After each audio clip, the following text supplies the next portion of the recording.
ഏതൊരു സിനിമയുടെയും ഏറ്റവും പ്രധാനപ്പെട്ട ഒരു ഘടകമാണ് ഡബ്ബിംഗ്. നടീനടന്മാർ സിനിമയിൽ ഡബ്ബ് ചെയ്യുമ്പോൾ ഒരുപാട് മിസ്റ്റേക്കുകൾ വരുത്താറുണ്ട്. എന്നാൽ ഒരു നടൻ പറയുന്ന ഡയലോഗിനിടയിൽ കയറി വേറൊരാൾ ഡബ്ബ് ചെയ്യുക, ഒരേ സീനിലുള്ള രണ്ടു പേർക്ക് ആ സീനിൽ അഭിനയിച്ച ഒരു നടൻ ശബ്ദം കൊടുക്കുക തുടങ്ങി സിനിമ കണ്ടപ്പോൾ നമ്മൾ അധികം ശ്രദ്ധിക്കാതെ പോയ ഡബ്ബിംഗിൽ കാണിച്ച ചില ക്രമക്കേടുകളെ കുറിച്ചാണ് ഇന്ന് ഈ വീഡിയോയിലൂടെ പറയാൻ പോകുന്നത്. ഓർക്കുക, ഈ വീഡിയോ ഡബ്ബ് ചെയ്ത ആളുകളെ കളിയാക്കുന്നതല്ല, പകരം ഒരു തമാശയായിട്ട് മാത്രം കണ്ടിരുന്നാൽ മതി. അപ്പോൾ സമയം കളയാതെ നമുക്ക് നേരെ വീഡിയോയിലേക്ക് പോകാം. ശുഭയാത്ര. 1990 ജയറാം പാർവതി സിനിമയാണ് ശുഭയാത്ര. ബോംബെയിലെ ഒറ്റമുറിയിൽ താമസിക്കുന്ന ജയറാം തന്റെ സുഹൃത്തുക്കളായ ജഗദീഷിനോടും സിദ്ദിഖിനോടും തന്റെ പ്രശ്നങ്ങളെക്കുറിച്ച് പറയുന്ന ഒരു സീൻ സിനിമയിലുണ്ട്. എന്നാൽ ആ സീൻ ഒന്ന് ശ്രദ്ധിച്ചു നോക്കിയാൽ മനസ്സിലാകും, അത്രയും നേരം സംസാരിക്കുന്ന ജയറാമിന്റെ ഡയലോഗിനിടയിൽ വേറൊരാൾ ഡബ്ബ് ചെയ്തിട്ടുണ്ട്. ഏതാനും സെക്കൻഡുകൾ മാത്രം ദൈർഘ്യമുള്ള ആ ഒരു ഡയലോഗ് മറ്റാരോ ഡബ്ബ് ചെയ്തതായും പിന്നീട് ബാക്കി ഭാഗം ജയറാം പറയുന്നതായിട്ടാണ് സിനിമയിൽ കേൾപ്പിക്കുന്നത്. കിട്ടുന്ന കാശ് കൊണ്ട് ഇവിടെ അഷ്ടമുഷ്ടി കഴിഞ്ഞുകൂടുക. പോരാത്തൻ അച്ഛന് കേസ് നടത്താൻ മാസം നാട്ടിലേക്ക് മണി ഓർഡർ. ഒരുപക്ഷെ ജയറാം ഡബ്ബ് ചെയ്യുന്ന സമയത്ത് എന്തെങ്കിലും ഒരു ചെറിയ പ്രശ്നമുണ്ടായപ്പോൾ ആ ഒരു ചെറിയ ഭാഗം മാത്രം വേറൊരാളെ കൊണ്ട് ഡബ്ബ് ചെയ്യിപ്പിച്ചതായിരിക്കാനാണ് സാധ്യത. ചന്ദ്രോത്സവം. 2005 മോഹൻലാൽ സിനിമയാണ് ചന്ദ്രോത്സവം. സിനിമയിലെ ഒരു ഭാഗത്തായി കൊച്ചിൻ ഹനീഫയോട് വളരെ നീളമുള്ള ഒരു ഡയലോഗ് മോഹൻലാൽ പറയുന്നുണ്ട്. എന്നാൽ ആ ഡയലോഗിനിടയിൽ ഒരു ചാന്ദ്രമാസം എന്ന വാക്ക് മോഹൻലാൽ പറയുന്നുണ്ടെങ്കിലും ആ ഒരു വാക്ക് മാത്രം ഡബ്ബ് ചെയ്തത് സിനിമയുടെ സംവിധായകനായ രഞ്ജിത്താണ്. ഒരു ചാന്ദ്രമാസം. മോഹൻലാലിന്റെ ഡബ്ബിംഗിൽ സംഭവിച്ച എന്തെങ്കിലും ഒരു പിശക് കൊണ്ടായിരിക്കാം രഞ്ജിത്തിനെ കൊണ്ട് വീണ്ടും ആ ഒരു വാക്ക് മാത്രം ഡബ്ബ് ചെയ്ത് പറയിപ്പിക്കാനിടയാക്കിയത്. നിറം. 1999 കുഞ്ചാക്കോ ബോബൻ ശാലിനി സിനിമയാണ് നിറം. സിനിമയിലെ ദേവൻ അവതരിപ്പിച്ച കഥാപാത്രം ഒരു ജുവലറിയിൽ ഇരുന്ന് എല്ലാവരോടും സംസാരിക്കുന്ന ഒരു സീനുണ്ട്. എന്നാൽ ആ ഒരു സീനിൽ ദേവൻ സംസാരിക്കുന്നതിനിടയിൽ ഒരു പ്രത്യേക ഭാഗത്ത് മാത്രം കേൾക്കുന്നത് ദേവന്റെ ശബ്ദമല്ല. അത്യാവശ്യം ഫ്രീഡം ഒക്കെ ഞങ്ങൾ രണ്ടുപേർക്കും കൊടുത്തിട്ടുണ്ട്. അത്രയും നേരം സംസാരിച്ച ദേവന്റെ ഡയലോഗിനിടയിൽ കുറച്ചു പോർഷൻസ് മാത്രം ഡബ്ബിംഗ് ആർട്ടിസ്റ്റായ RM രവീന്ദ്രൻ ഡബ്ബ് ചെയ്യുകയായിരുന്നു ചെയ്തത്. നിങ്ങൾ ഒരിക്കൽ കൂടി ആ ഒരു സീൻ ഒന്ന് ശ്രദ്ധിച്ചു കേട്ടാൽ ദേവന്റെ ശബ്ദത്തിനിടയിൽ RM രവീന്ദ്രന്റെ ശബ്ദവും കേൾക്കാൻ കഴിയും. ഈ RM രവീന്ദ്രൻ ഒരു ഗംഭീര ഡബ്ബിംഗ് ആർട്ടിസ്റ്റ് ആണ്. ഇദ്ദേഹമാണ് ഉസ്താദ് സിനിമയിലെ വില്ലനും ലേലത്തിലെ സ്ഫടികൻ ജോർജിനും നോട്ട്ബുക്കിലെ പ്രിൻസിപ്പാളിനും ആഗതനിലെ സത്യരാജിനും ഒക്കെ ഡബ്ബ് ചെയ്തത്. നഗരങ്ങളിൽ ചെന്ന് രാപ്പാർക്കാം. 1990 ജയറാം ശ്രീനിവാസൻ സിനിമയാണ് നഗരങ്ങളിൽ ചെന്ന് രാപ്പാർക്കാം. ശ്രീനിവാസനെ ജയറാം ഒരു ബോട്ടിൽ കയറ്റിവിട്ട ശേഷം പിന്നീട് രക്ഷപ്പെട്ടു വരുന്ന ശ്രീനിവാസന്റെ കൂടെ ഒരു പത്രപ്രവർത്തകനെ കാണാൻ കഴിയും. ആ ഒരു സീനിൽ ജയറാമിനോട് സംസാരിക്കുന്ന പത്രപ്രവർത്തകന് ശബ്ദം കൊടുത്തത് വേറെ ആരുമല്ല, നടനായ ജഗദീഷ് ആയിരുന്നു. ഞാൻ ഒളിമ്പ്യൻ പത്രത്തിന്റെ പത്രാധിപർ ഒളിമ്പ്യൻ ജോൺ. ഏകദേശം 37 സെക്കൻഡോളമാണ് ജഗദീഷ് ആ ഒരു കഥാപാത്രത്തിന് വേണ്ടി ഡബ്ബ് ചെയ്തിട്ടുള്ളത്. കല്യാണ സൗഗന്ധികം. 1996 ദിലീപ് സിനിമയാണ് കല്യാണ സൗഗന്ധികം. സിനിമയിലെ ഏറ്റവും പ്രധാനപ്പെട്ട ഒരു കഥാപാത്രമാണ് ജഗതി ശ്രീകുമാറിന്റെ മാമ്പള്ളി വാസുദേവൻ. ഒരു പ്രത്യേക സംസാര ശൈലി തന്നെയാണ് ജഗതി മാമ്പള്ളി എന്ന കഥാപാത്രത്തിന് വേണ്ടി ഉണ്ടാക്കിയെടുത്തത്. എന്നാൽ ഈ ഒരു സിനിമ പെട്ടെന്ന് റിലീസാക്കാൻ തീരുമാനിച്ചത് കൊണ്ട് ജഗതിക്ക് ഡബ്ബ് ചെയ്യാൻ വേണ്ടി കൃത്യസമയത്ത് വരാൻ കഴിഞ്ഞില്ല. അതുകൊണ്ട് മിമിക്രി താരമായ രമേശ് കുറുമശ്ശേരിയെ കൊണ്ട് ജഗതിക്ക് വേണ്ടി ഡബ്ബ് ചെയ്യിപ്പിക്കാണ് ഉണ്ടായത്. ജഗതി ശ്രീകുമാറിന് വേണ്ടി വേറെ ഒരാൾ ഡബ്ബ് ചെയ്തതുകൊണ്ട് ആ ഒരു സിനിമ എപ്പോൾ കണ്ടാലും ജഗതിയുടെ വോയിസിന് എന്തോ ഒരു പ്രത്യേകത ഉള്ളതുപോലെ, ഒരു പൂർണ്ണത കിട്ടാത്ത വോയിസ് പോലെ നമുക്ക് ഇപ്പോഴും ഫീൽ ചെയ്യാറുണ്ട്. സന്മനസ്സുള്ളവർക്ക് സമാധാനം. 1986 മോഹൻലാൽ സിനിമയാണ് സന്മനസ്സുള്ളവർക്ക് സമാധാനം. സിനിമയുടെ വളരെ തുടക്കത്തിൽ തന്നെ ഇന്നസെന്റിന് കത്ത് കൊടുക്കാൻ വരുന്ന ഒരു പോസ്റ്റ്മാനെ കാണിക്കുന്നുണ്ട്. എന്നാൽ നിങ്ങൾ എത്ര പേർ ശ്രദ്ധിച്ചിട്ടുണ്ട്, വളരെ കുറച്ചു നേരം മാത്രം കാണിക്കുന്ന ആ ഒരു പോസ്റ്റ്മാന് വേണ്ടി ഡബ്ബ് ചെയ്തിട്ടുള്ളത് സിനിമയുടെ തിരക്കഥാകൃത്തും നടനുമായ ശ്രീനിവാസനായിരുന്നു.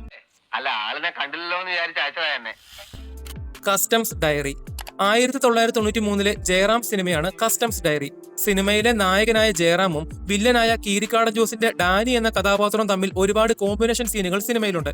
എന്നാൽ ആ സീനുകളിലെല്ലാം കീരിക്കാടൻ ജോസിന് ശബ്ദം കൊടുത്തിട്ടുള്ളത് ജയറാം തന്നെയാണ്. ഒരിക്കലും അനന്തകൃഷ്ണൻ ഫ്ലോപ്പി ഡിസ്കിന്റെ കോഡ് ഡീകോഡ് ചെയ്യാൻ പോകുന്നില്ല.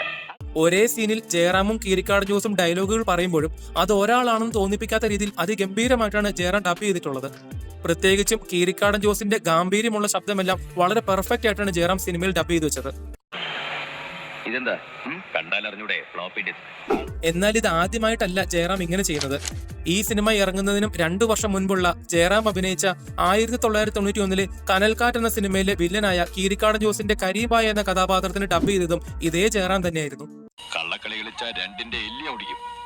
രണ്ട് സിനിമകൾ, രണ്ട് വ്യത്യസ്ത കഥാപാത്രങ്ങൾ, ശബ്ദം കൊടുത്തത് ഒരാൾ. പക്ക പെർഫെക്ഷൻ. എന്താലേ. ഓ ഫാബി 1993 പുറത്തിറങ്ങിയ ഏഷ്യയിലെ ആദ്യത്തെ ഫുൾ ലെങ്ത് ഹൈബ്രിഡ് ആനിമേഷൻ സിനിമയാണ് ഓ ഫാബി. സിനിമയിലെ നായകന്റെ കൂടെ എപ്പോഴും കാണുന്ന ഫാബി എന്ന ആനിമേഷൻ ക്യാരക്ടറിനെ നിങ്ങൾ ഓർക്കുന്നുണ്ടോ? ഒരു പ്രത്യേക രീതിയിലാണ് ഫാബി എന്ന ആനിമേഷൻ ക്യാരക്ടറിന്റെ ശബ്ദം സിനിമയിൽ കേൾപ്പിക്കുന്നത്. ആ ഒരു ആനിമേഷൻ ക്യാരക്ടറിന് ശബ്ദം കൊടുത്തിരിക്കുന്നത് മറ്റാരുമല്ല, ഷമ്മി തിലകനാണ്. ഈ ഫാബി പറയുന്ന കേക്ക് സാൻഡി. എന്നാൽ ഇതേ ഷമ്മി തിലകൻ സിനിമയിൽ പോലീസുകാരനായി അഭിനയിച്ച നാസറിനും ശബ്ദം കൊടുത്തിട്ടുണ്ട്. ഞങ്ങൾ പോയി കൂട്ടിക്കൊണ്ടുവരാം. ഓരോ കഥാപാത്രത്തിന്റെ രീതികൾക്കനുസരിച്ച് വോയിസിൽ മാറ്റം വരുത്തിയാണ് ഷമ്മി തിലകൻ വളരെ മികച്ച രീതിയിൽ ശബ്ദം കൊടുത്തിട്ടുള്ളത്. ഇതുപോലെ തന്നെ ഷമ്മി തിലകൻ അഭിനയിക്കുകയും അതേ സീനിൽ തന്നെ അദ്ദേഹത്തിന്റെ കൂടെ അഭിനയിച്ച മറ്റൊരു വ്യക്തിക്കും ശബ്ദം മാറ്റി ഡബ് ചെയ്ത് വിസ്മയിപ്പിച്ച ഒരു സിനിമയാണ് അതേ വർഷം പുറത്തിറങ്ങിയ മമ്മൂട്ടി സിനിമയായ ധ്രുവം. സിനിമയിലെ വില്ലനായ ഹൈദര മറക്കാർ എന്ന കഥാപാത്രത്തിന് ഗംഭീരമായി ശബ്ദം കൊടുക്കുക മാത്രമല്ല, വില്ലന്റെ കൂടെ കോമ്പിനേഷൻ സീനിൽ ഷമ്മി തിലകൻ അഭിനയിക്കുമ്പോൾ രണ്ടു പേർക്കും രണ്ട് തരത്തിലാണ് ശബ്ദം മാറ്റി അദ്ദേഹം ഡബ് ചെയ്തിട്ടുള്ളത്. എനിക്ക് ചിലരോട് ചില കണക്കുകൾ തീർക്കാൻ DIG മാരാര് ജോലി രാജിവെച്ചു. എന്താലേ. കുബേരൻ 2002 ദിലീപ് സിനിമയാണ് കുബേരൻ. സിനിമയുടെ ക്ലൈമാക്സ് ഭാഗത്തിന് തൊട്ടു മുൻപായി ചാർലി ചാപ്ലിന്റെ വേഷമണിഞ്ഞ് ദിലീപ് നടന്നു വരുമ്പോൾ വടികൊണ്ട് ഒരു യുവാവിനെ തട്ടുമ്പോൾ അയാൾ ദിലീപിനോട് എന്തോ പറയുന്നതായി കാണാം. ആ യുവാവായി അഭിനയിച്ചിരിക്കുന്നത് സംവിധായകനായ അൻവർ റഷീദാണ്. അൻവർ റഷീദ് ആ സമയം സിനിമയുടെ സംവിധായകനായ സുന്ദർ ദാസിന്റെ അസിസ്റ്റന്റ് ഡയറക്ടറായിരുന്നു. ആ ഒരു ചെറിയ സീനിൽ അൻവർ റഷീദിന് വേണ്ടി ഡബ് ചെയ്തിട്ടുള്ളത് ദിലീപായിരുന്നു. സിനിമ കണ്ടപ്പോൾ അധികമാരും അത്ര ശ്രദ്ധിക്കാതെ പോയൊരു സീനും കൂടിയായിരുന്നു അത്. കൈ കൊടന്ന നിലാവ് 1998 കമൽ സിനിമയാണ് കൈ കൊടന്ന നിലാവ്. സിനിമയുടെ തുടക്കത്തിലെ ഒരു ഭാഗത്തായി നായകനായ ജയറാമും കലാഭവൻ മണിയും തമ്മിൽ സംസാരിച്ച് പോയതിനു ശേഷം ആ സീനിലേക്ക് നടനായ സാലു കൂറ്റനാട് കയറി വരുന്നുണ്ട്. എന്നാൽ ആ രംഗത്തിൽ സാലു കൂറ്റനാടിന് വേണ്ടി ഡബ് ചെയ്തിട്ടുള്ളത് വേറെ ആരുമായിരുന്നില്ല, സാക്ഷാൽ ജയറാം തന്നെയായിരുന്നു. സാലു കൂറ്റനാടിന്റെ ശബ്ദത്തിനോട് ഏകദേശം സാമ്യം തോന്നുന്ന രീതിയിൽ തന്നെയാണ് ജയറാം ആ സിനിമയിൽ മികച്ച രീതിയിൽ ഡബ് ചെയ്ത് വെച്ചിട്ടുള്ളത്. ഒരിക്കൽ കൂടി നിങ്ങൾ ആ സീനൊന്ന് ശ്രദ്ധിച്ചു നോക്കുമ്പോൾ ഡബിങ്ങിലെ വ്യത്യാസം കൃത്യമായിട്ട് മനസ്സിലാക്കാൻ കഴിയും. ഹിറ്റ്ലർ 1996 മമ്മൂട്ടി സിനിമയാണ് ഹിറ്റ്ലർ. സിനിമയുടെ തുടക്കത്തിൽ മമ്മൂട്ടിയുടെ പെങ്ങന്മാരെ കമന്റ് അടിക്കാൻ വേണ്ടി വരുന്ന ചെറുപ്പക്കാർ തമ്മിൽ വഴക്കുണ്ടാക്കുമ്പോൾ അവരെ പിടിച്ചു മാറ്റാനായി വരുന്ന മറ്റൊരു ചെറുപ്പക്കാരനെ കാണാൻ കഴിയും. എന്നാൽ ആ ഒരു സീനൊന്ന് ശ്രദ്ധിച്ചു നോക്കുമ്പോൾ ഒരു കാര്യം മനസ്സിലാകും. അവരെ പിടിച്ചു മാറ്റാൻ വേണ്ടി വരുന്ന ചെറുപ്പക്കാരനെ ഡബ് ചെയ്തിട്ടുള്ളത് വേറെ ആരുമല്ല, ആ സിനിമയിൽ തന്നെ വേറൊരു കഥാപാത്രമായി അഭിനയിച്ച മച്ചാൻ വർഗീസ് തന്നെയായിരുന്നു. അച്ചുവിന്റെ അമ്മ 2005 സത്യനന്ദിക്കാട് സിനിമയാണ് അച്ചുവിന്റെ അമ്മ. സിനിമയിൽ ഇന്നസെന്റിന്റെ കടയിലേക്ക് കാറ്റ് കൊള്ളാനായി കയറി വരുന്ന ഒരു വ്യക്തിയെ നിങ്ങൾക്ക് ഓർമ്മയില്ലേ? വളരെ രസകരമായ തമാശകളുള്ള ആ ഒരു രംഗത്തിൽ ഇന്നസെന്റിനോട് സംസാരിക്കുന്ന യുവാവിന് ശബ്ദം കൊടുത്തിരിക്കുന്നത് സുരാജ് വഞ്ഞാറമൂടാണ്. എനിക്ക് ഒരു വിളക്ക്. എന്നാൽ ഇതേ സുരാജ് വഞ്ഞാറമൂട് ഈ സിനിമയിൽ തന്നെ ഒരു ബസ് കണ്ടക്ടറുടെ റോളിൽ അഭിനയിക്കുകയും ചെയ്തിരുന്നു എന്നുള്ളതാണ് മറ്റൊരു തമാശ. ദൃശ്യം 2013 മോഹൻലാൽ സിനിമയാണ് ദൃശ്യം. ദൃശ്യത്തിന്റെ സംവിധായകനായ ജീത്തു ജോസഫ് തന്നെ ഈ സിനിമയിലെ പലർക്കും വേണ്ടി ഡബ് ചെയ്തിട്ടുണ്ട്. സിനിമയിൽ ജോർജ് കുട്ടി നടത്തിയ യാത്രകൾ മനസ്സിലാക്കുന്നതിന് വേണ്ടി പോലീസ് ചോദ്യം ചെയ്യുന്നവരിൽ ഹോട്ടൽ ഉടമയ്ക്ക് വേണ്ടി ശബ്ദം കൊടുത്തിരിക്കുന്നത് ജീത്തു ജോസഫാണ്. എന്റെ അടുത്ത് പിന്നീട് വന്നിട്ടില്ല മാഡം. അതുപോലെ തന്നെ ദൃശ്യത്തിന്റെ രണ്ടാം ഭാഗത്തിൽ തിയേറ്റർ ഉടമയായ ജോർജ് കുട്ടിയുടെ മുറിയിലേക്ക് കടന്നു വരുന്ന വ്യക്തിക്ക് ശബ്ദം കൊടുത്തതും സംവിധായകനായ ജിത്തു തന്നെയായിരുന്നു. സാറേ, സാറിനെ കാണാൻ ഒരാൾ വന്നിരിക്കുന്നു. രാക്ഷസ രാജാവ് 2001 പുറത്തിറങ്ങിയ മമ്മൂട്ടി സിനിമയാണ് രാക്ഷസ രാജാവ്. ഒരു നടൻ രണ്ട് വ്യത്യസ്ത കഥാപാത്രങ്ങൾക്ക് വ്യത്യസ്ത രീതികളിൽ ശബ്ദം കൊടുത്തിട്ടുള്ളത് നമ്മൾ കേട്ടിട്ടുണ്ടെങ്കിലും ഒരേ സീനിൽ ഒരുമിച്ച് അഭിനയിച്ച രണ്ട് നടന്മാർക്ക് ഒരേ വോയിസിൽ ഡബ് ചെയ്താൽ എന്തായിരിക്കും അവസ്ഥ? രാക്ഷസ രാജാവിലെ ഒരു ഭാഗത്തായി സായി കുമാറും സുരേഷ് കൃഷ്ണയും തമ്മിൽ സംസാരിക്കുന്ന ഒരു സീനിൽ ഇവർ രണ്ടുപേർക്കും ഒരേ ശബ്ദമാണ്. അവനെ അത്ര നിസ്സാരക്കാരനായി കാണരുത്, അറിയാം, ശരിക്കും അറിയാം. മാത്രമല്ല സായി കുമാർ തന്നെയാണ് സുരേഷ് കൃഷ്ണയ്ക്കും വേണ്ടി ഡബ് ചെയ്തിട്ടുള്ളത്. എന്നാലും ഒരു ചെറിയ വ്യത്യാസം പോലും വോയിസിൽ മാറ്റം വരുത്താതെ രണ്ടുപേർക്കും ഒരേപോലെ സായി കുമാർ ഡബ് ചെയ്തപ്പോൾ സംവിധായകൻ എന്തുകൊണ്ട് ഇടപെട്ട് അത് മാറ്റിയില്ല എന്നത് എനിക്കിപ്പോഴും മനസ്സിലാവുന്നില്ല. പാപ്പി അപ്പച്ച 2010 ദിലീപ് സിനിമയാണ് പാപ്പി അപ്പച്ച. സിനിമയിലെ ഒരു ഭാഗത്തായി ഇന്നസെന്റ് അശോകനുമായി സംസാരിക്കുന്ന സമയത്ത് ഇന്നസെന്റ് പറയുന്ന ഡയലോഗുകൾക്കിടയിലെ ഒരു ഭാഗത്ത് വേറെ ഒരാൾ ഡബ് ചെയ്തിട്ടുണ്ട്. അത് മറ്റാരുമല്ല, ദിലീപ് തന്നെയാണ്.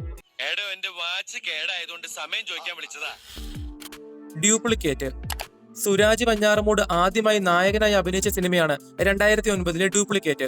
സിനിമയിലെ ഇന്നസെന്റിന്റെ കഥാപാത്രം മദ്യം വാങ്ങുന്നതിന് വേണ്ടി ബിവറേജിലേക്ക് പോകുമ്പോൾ അടുത്തു നിൽക്കുന്ന വ്യക്തി ഇന്നസെന്റിനോട് സംസാരിക്കുന്നത് കേൾക്കാം. എന്നാൽ വളരെ ചെറിയ സീനാണെങ്കിൽ പോലും ആ ഒരു വ്യക്തിക്ക് ശബ്ദം കൊടുത്തത് സിനിമയിലെ നായകനായ സുരാജ് വെഞ്ഞാറമൂടായിരുന്നു. അതുള്ളോർക്ക് വാതു ഒരു വൈൻഡ്. പക്ഷേ സുരാജിന്റെ ശബ്ദമാണെന്ന് പെട്ടെന്ന് മനസ്സിലാക്കാത്ത രീതിയിലാണ് അദ്ദേഹം ആ സിനിമയിൽ ഡബ് ചെയ്തിട്ടുള്ളത്. വീഡിയോ നിങ്ങൾക്ക് ഇഷ്ടപ്പെട്ടെങ്കിൽ ചാനൽ സബ്സ്ക്രൈബ് ചെയ്യുന്ന കാര്യം ഒന്ന് പരിഗണിക്കുക. അതോടൊപ്പം നിങ്ങളുടെ വലിയൊരു അഭിപ്രായങ്ങൾ കമന്റ് ബോക്സിൽ രേഖപ്പെടുത്തുക. അപ്പോൾ അടുത്തൊരു വീഡിയോയുമായി വരുന്നതുവരെ ബൈ.